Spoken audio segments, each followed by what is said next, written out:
Hey everyone, this is Wayside School Beneath the Cloud of Doom, Chapter 7, The Closet That Wasn't There. Mac was a curious kid. When Miss Mush served chicken fingers, he asked how many fingers a chicken had on each hand. After lunch, he played basketball. Besides playing, he was also a self-appointed announcer, describing every shot, every pass, every dribble. Jenny finally told him to put a sock in it. Only then, when he stopped talking, did Mac remember that he left his catcher's mask in the cafeteria. Mac liked to wear his catcher's mask for all sports, including basketball. He was a curious kid. The cafeteria was on the 15th floor. Mac found his mask right where he had left it, but by then it hardly seemed worth it to go all the way back down to the playground. So he continued up to the 30th story. In there, just outside the classroom door, was the most curious thing that Mac had ever not seen. Next to the wall was some sort of giant closet. It hadn't been there before lunch, but it wasn't that made it so curious. The closet was wrapped up in heavy chains and locked with a giant padlock. Mac moved closer.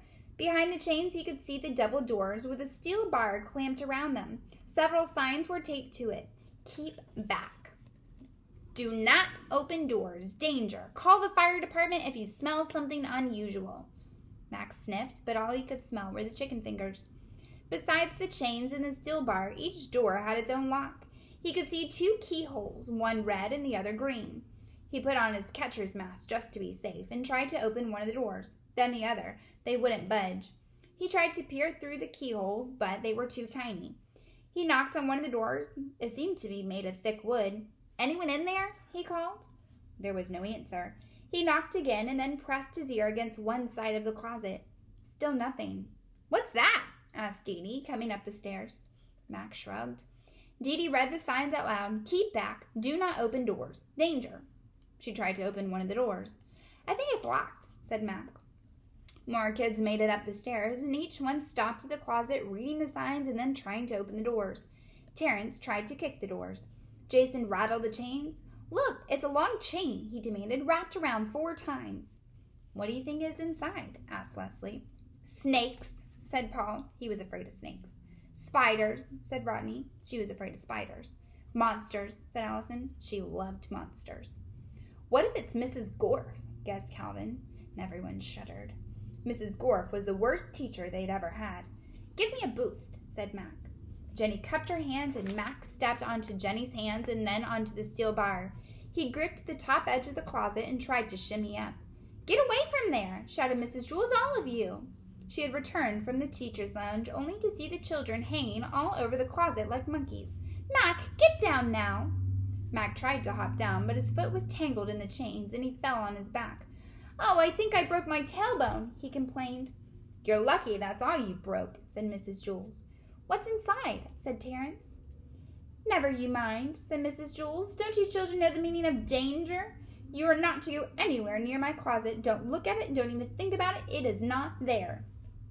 "But I can see it," said Mac, still lying on the floor. "It's not there," Mrs. Jules insisted. "But—" "No ifs, ands, or buts," said Mrs. Jules. Everyone shuffled inside the classroom. Mac was still on the floor. He stood up and adjusted his catcher's mask, which had become cockeyed when he fell. He took one last look at the closet that wasn't there and walked into the classroom more curious than ever. Chapter 8 is called Science. 29 hands were raised. There was only 28 kids in Mrs. Jules' class, but Joy stretched both of her arms high in the air. She figured it doubled the chance of being chosen. She waved them back and forth and around in circles. "Pick me, begged Bebe.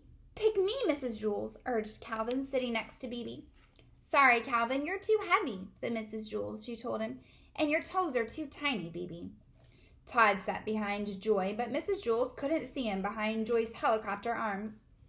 "Okay, Joy," said Mrs. Jules, and everyone else groaned. Joy was all smiles. "You lose, losers," she said, and she headed towards the door. This week for science, they would be studying clouds. Luckily, Mrs. Jules was on the 30th floor, so the classroom was closest to the sky. Last week, they studied dirt. Wasn't so lucky. By the time they made it down to the ground, science was over, and they had to turn around and trudge back up. Everyone brought their science notebooks and gathered just outside the door by the closet that wasn't there. Mrs. Jules put her hands around Joy's waist. "Alley-oopsies," she called out and lifted Joy straight up. Joy giggled. That's why Mrs. Jules hadn't chosen Calvin. He was just too heavy for her to lift. Mrs. Jules set Joy on top of the closet. Just above her, a trap door led to the roof. Joy stood on her tiptoes and pushed it open. That's why Mrs. Jules hadn't chosen Bibi. Her toes were just not long enough. A rope ladder tumbled down. One by one, all the children climbed the rope ladder to the roof. "Be sure to stay away from the edge," Mrs. Jules called up to them. There was a safety railing around the edge, but that was for taller people. Mrs. Jules was afraid her students would slip right under it. She was the last one up through the trap door. When she reached the roof, she saw everyone standing at the edge. "What did I say?" she demanded. Everyone stared blankly at her. "Alley-oopsie?" asked Damien. "Well, at least somebody was paying attention," said Mrs. Jules. She told everyone to take 2 steps back and sit on their bottoms. "By then we'll be farther away from the clouds," Matt complained. "Sometimes safety is important," said Mrs. Jules. She pointed out the clouds to her class. "That one there is a cumulus cloud." Some of the students wrote it down in their notebooks. Bibi drew a picture of a sleeping giant. The cumulus cloud was his pillow. "And that's a cirrus cloud over there," said Mrs. Jules. Bibi drew a picture of flying angels. Hundreds of white feathers had fallen from their wings and swirled into clouds. Bibi could draw really fast. "What kind of cloud is that one, Mrs. Jules?" asked Benjamin. He was pointing at a dull, dark cloud way off in the distance. Mrs. Jules gasped. If Bibi were to draw it, her picture would look exactly like the inside of a vacuum cleaner bag while the vacuum was still on. But Bibi had never seen the inside of a vacuum cleaner bag while the vacuum was still on, so she couldn't draw it. "Everyone back to the classroom," Mrs. Jules sounded double quick. The children scrambled to the trapdoor. "Hurry," ordered Mrs. Jules. Some fell right through, others got rope burns. Mrs. Jules didn't worry about the little things like that. She was the last one down the hatch. Sitting atop of the closet that wasn't there, she tossed the ladder back to the roof and locked the trap door. She climbed down, stepping onto the chains in the steel bar. The children were waiting quietly inside the classroom, hands folded at their desk. Mrs. Jules walked to the side of the room and looked out the window. Either the cloud was moving closer, or it was getting bigger, or both. "What kind of cloud is that?" Mrs. Jules asked Leslie.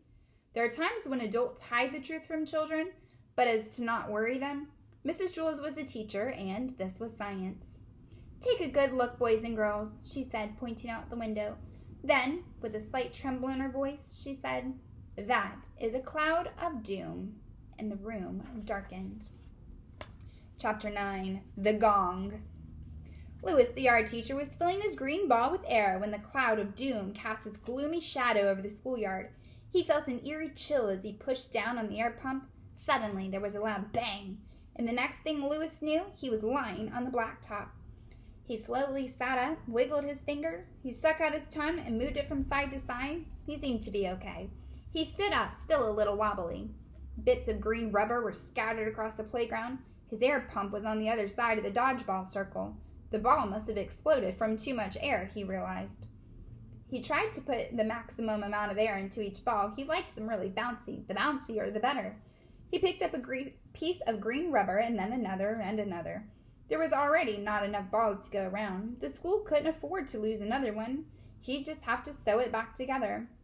In the end, he found 73 pieces. It was unusually dark time for this day. He hoped he hadn't missed any. The gong, he remembered. He hurried to the principal's office, stuffing cotton balls in his ears as he ran. "You're late, Louis," said Mr. Kidswatter, but Louis couldn't hear him. He wheeled the giant gong out of the office to the bottom of the stairs. At one time, the gong had been bright and shiny, but that was before Louis's time. Now it was dull and heavily dented. A large mallet, also made of iron, hung from a hook bolted to the gong's wooden frame. Louis unhooked it and then took a couple of steps backwards to steady himself. The mallet was heavy, even for someone as strong as the yard teacher. He handed it to Mr. Kidswatter, who easily raised it over his shoulder. Mr. Kidswatter had thick arms, a thick neck, a thick head. Louis started the countdown. 10, 9, 8. There was a red dot in the center of the gong. On the count of 1, Mr. Kidswatter swung the mallet and hit it dead center. Gong! Despite the cotton balls, the sound rattled inside Louis's head and echoed up and down the stairs. Louis took the mallet from Mr. Kidswatter and hung it back on its hook. He wheeled the gong off to the side just before the river of children flooded down the stairs. "Hi, Louis. Bye, Louis. See you tomorrow, Louis," they called as they ran past him. He smiled and waved, but all he heard was gong. "Why don't they ever say those things to me?" Mr. Kidswatter asked a little while later. They were leaving the school together. "Maybe if you did something nice," Louis suggested. "Like what?" asked the principal. "Maybe let a kid ring the gong." "No way," slapped Mr. Kidswatter. "That's the best part about being principal." "Or how about getting some more balls for recess?" Louis suggested. "Too expensive," said Mr. Kidswatter. "What if I pay for them?" asked Louis. Mr. Kidswatter laughed. "You? Where would you be getting that kind of money? Did you rob a bank?" "I have money," said Louis. "I've written some books about Wayside." "And you got paid for that?" Mr. Kidswatter asked. Louis shrugged. Mr. Kidswatter frowned. Louis hoped he hadn't broken any laws. "Did you mention me in the books?" asked Mr. Kidswatter. "Maybe once or twice," Louis admitted. "You didn't say anything bad about me, did you?" Said Louis. "You should write a chapter about me," declared Mr. Kidswatter. "Call it The Best Principal Ever, with 3 exclamation points. "First, you would have to do something that makes you the best principal ever," Louis explained. "Like what?" "Like let a kid ring the gong." This time, Mr. Kidswatter didn't snap at Louis. He was thinking about it.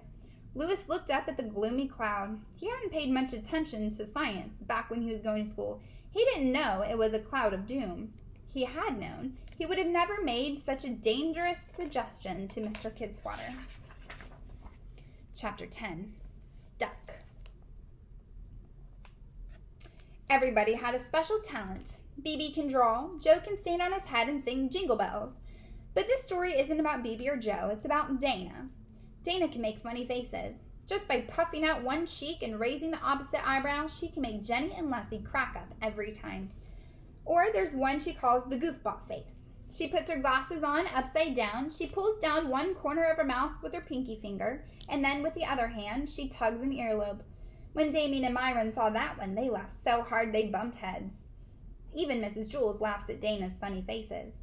"But you need to be careful, Dana," she warned. "You don't want your face to get stuck that way." Dana wasn't worried about that. No matter how weirdly she stretched it, her face always bounced back. But that was before the cloud of doom settled over the school. It hadn't been there a week now. Even as other clouds drifted past, each day it seemed to grow a little bit larger. Dana and Leslie were on the playground waiting for Jenny. It was recess, and Jenny went to get Patches from Louis. Patches, the ball that Louis had blown up in more ways than one. Louis never found all the pieces and had to cut an old yellow raincoat to fill in the gaps. Jenny and Leslie and Dana liked Patches the best because it was impossible to predict which way it would bounce. "Hey, Dana, there's a giant worm on your foot," said John. Dana looked at her sneaker. "Made you look," John exclaimed. He and Joe laughed. "So she looked at her foot?" asked Leslie. "What's wrong with that?" "There wasn't even a worm," exclaimed Joe. Dana felt like a big doofus. Why'd she always fall for John's tricks? She made her doofus face. She closed her right eye, raised her left eyebrow, puffed out her right cheek, stuck out her tongue. When John looked at it, he suddenly felt like a big doofus. "I'm sorry," he muttered. "It was just a dumb joke." He hung his head and walked away, and Joe followed. Dana felt sad for John. She hadn't meant to call him a doofus. She'd wanted to make him laugh. She liked it when John teased her. Jenny returned with Patches. "You missed it," said Leslie. Dana got back at John good. Jenny turned to Dana. "Why are you calling me a doofus?" she asked. Dana didn't realize she was still wearing her doofus face. She tried to pull her tongue back, but it wouldn't budge.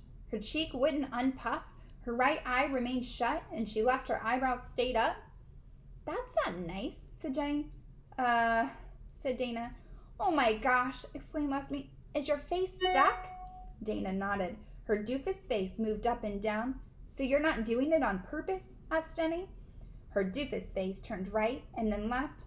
"It's a cloud of doom," exclaimed Jenny. Leslie covered her mouth with her hand. The 3 girls looked up at the dark, swirling cloud. "I'll get Louis," Leslie said and hurried away. She returned with the yard teacher a short while later. Louis laughed when she saw Dana. "It's her doofus face," said Jenny. It's a good one, said Louis. I think I like it better than your goofball face. But now her face is stuck that way, said Leslie. Louis thought for a moment, and then he blew his whistle real loud. Jenny and Leslie covered their ears. Dana's face remained stuck. Louis didn't really expect it to work. He just liked blowing his whistle. Kids from all over the playground came running at the sound of it. What's up, Louis? Asked Todd. Dana's face is stuck, Jenny explained. Really? Asked Todd. He poked at Dana's puffed-out cheek. It was like poking a rock. Mr. Kidswatter also heard the whistle. Out of my way! Let me through! He ordered as he made his way to Louis and Dana. What's going on here? He demanded. He looked at Dana. Dana looked back at Mr. Kidswatter. Their eyes locked. It became a staring contest. Everyone wondered who would blink first. But Dana couldn't blink. Finally, Mr. Kidswatter turned away. Cute kid, he said. He patted Dana on the head and he headed back to the building. Dana's face instantly popped into place. Your face is fixed, exclaimed Jenny. Dana smiled and then her face returned to just plain normal. She didn't want her smile to get stuck. Even that would be unpleasant. As long as they were under the cloud of doom, she would have to be very careful with her facial expressions. Mr. Kidswatter walked quickly back to his office, so he shut the door behind him. He was sticking out his tongue. His left eye was shut tight. His eyebrow was raised. His left cheek was still all puffed out.